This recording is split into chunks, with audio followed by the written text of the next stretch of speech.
In Africa, the incumbent president of Sierra Leone, Julius Maada Bio, of the ruling SLPP, has been re-elected with 1,566,932 votes. That's talking about 56% of the valid votes cast in the country's presidential election. DrSamura Kamara of the main opposition APC came second with 1,148,262, or 41.16% of the votes cast. 11 other candidates received a combined vote of less than 3%. A candidate required 55% of valid votes to win the first round. Otherwise, the two front-runners go into runoff vote, which is unnecessary in this case, going by the Electoral Commission's announcement. Well, joining me from the United Kingdom on the outcome of Sierra Leone's presidential and parliamentary elections is the former spokesperson, UN Peace Mission in Sierra Leone, Patrick Coker. Thank you for joining us on The World Now. Finally, a winner has been declared in Sierra Leone's presidential election, but the challenger, Samura Kamara, is contesting the result. Where does this put Sierra Leoneans at this time? Thank you very much. Let me wish our viewers a happy Eid. And going to Sierra Leone, I believe that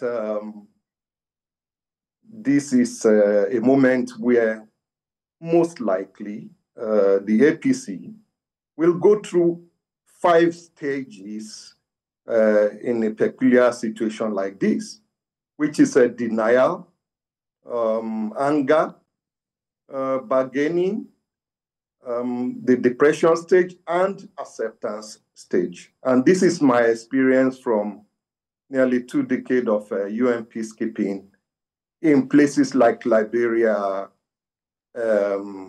Nepal, Ethiopia, Eritrea.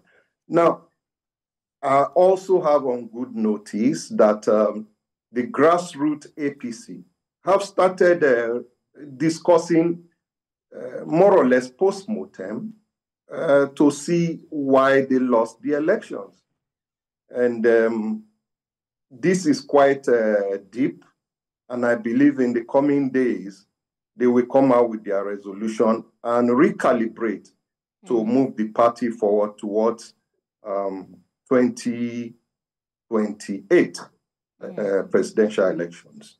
Well, before the election results were announced, the opposition candidate, Mr. Kamara, had actually claimed that he was on an irreversible path to overwhelming victory. So does the outcome then question the integrity of the electoral umpire in Sierra Leone?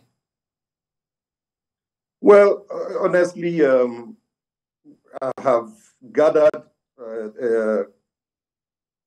complaints about issues of transparency and the fact that the vote counting were questioned. In any case, some observers and national NGO, civil society organizations have indicated that the process was quite very okay. However, these complaints have come. In normal climes, you don't revert to violence. You take the next course that the legal framework has provided, and that is to make your complaint and going through the process.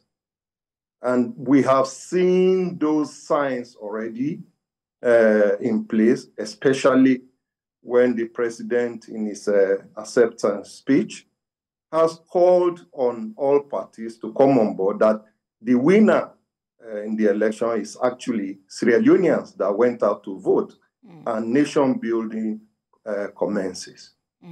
Well, with 56%, President Bio has only narrowly avoided a runoff, which was a process that actually brought him into office in 2018. What does this say of his popularity among Sierra Leoneans?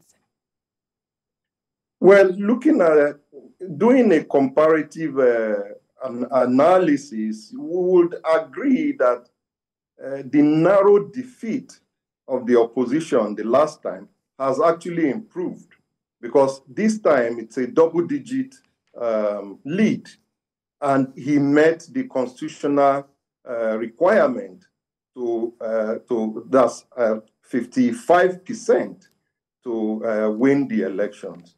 I mean, any observer will discover that yes, the SLPP necessarily, with the results, have the popularity required.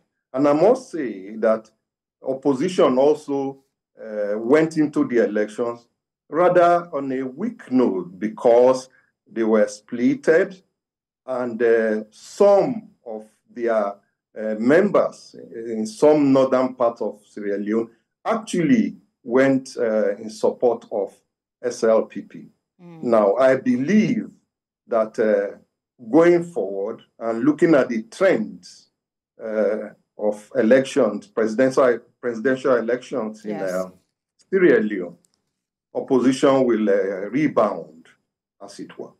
All right, and perhaps it would be safe to say President Bio has his job cut out for him for the second term, because this election was held amid troubled economy, rising cost of living, and concerns about national unity. Former spokesperson, UN Peace Mission in Sierra Leone, Patrick Coker, thank you for talking to us on The World Now. Thank you very much.